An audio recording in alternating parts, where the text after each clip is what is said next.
গত ৩ জানুয়ারি মধ্যরাতে মার্কিন যুক্তরাষ্ট্র ভেনেজুয়েলায় একটি বড় সামরিক অভিযান চালিয়ে দেশটির প্রেসিডেন্ট নিকোলাস মাদুরো ও তাঁর স্ত্রী সিলিয়া ফ্লোরেসকে আটক করেছে এবং তাঁদেরকে যুক্তরাষ্ট্রে নিয়ে এসেছে। বিষয়টি নিয়ে মার্কিন প্রেসিডেন্ট ডোনাল্ড ট্রাম্প বলেন, মাদুরো ও তাঁর স্ত্রীকে আমেরিকায় বিচারের মুখোমুখি করা হবে এবং যতদিন ভেনেজুয়েলার পরিস্থিতি স্বাভাবিক না হয় ততদিন ভেনেজুয়েলাকে যুক্তরাষ্ট্রই পরিচালনা করবে।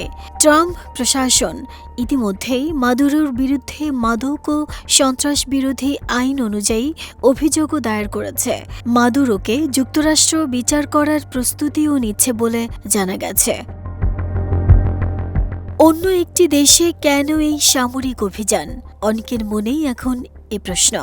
এর কারণ হিসেবে ট্রাম্প প্রশাসন আন্তর্জাতিক সংবাদ মাধ্যমগুলোকে বলেছে, তারা একটি দ্রুত নির্দিষ্ট লক্ষ্যভিত্তিক অভিযান চালিয়েছে যেখানে মাদুরোকে তাঁর সরকারি বাসভবন থেকে ধরা হয়েছে।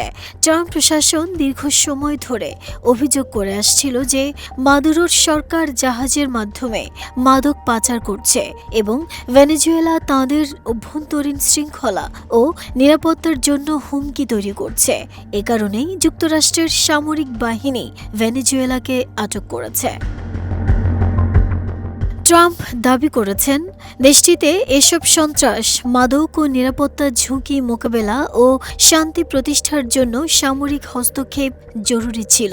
অন্যদিকে আন্তর্জাতিক সম্প্রদায় ও আন্তর্জাতিক পর্যবেক্ষকরা বলছেন, এই সিদ্ধান্তের পেছনে ট্রাম্প সরকারের মাদুরো ও দেশটিকে চাপে রাখা, তেল ও অর্থনৈতিক সম্পদ নিয়ন্ত্রণ এবং যুক্তরাষ্ট্রের প্রভাব বাড়ানো, এসব জটিল কূটনৈতিক লক্ষ্য সফল করতেই এ হামলা চালিয়েছে মার্কিন বাহিনী।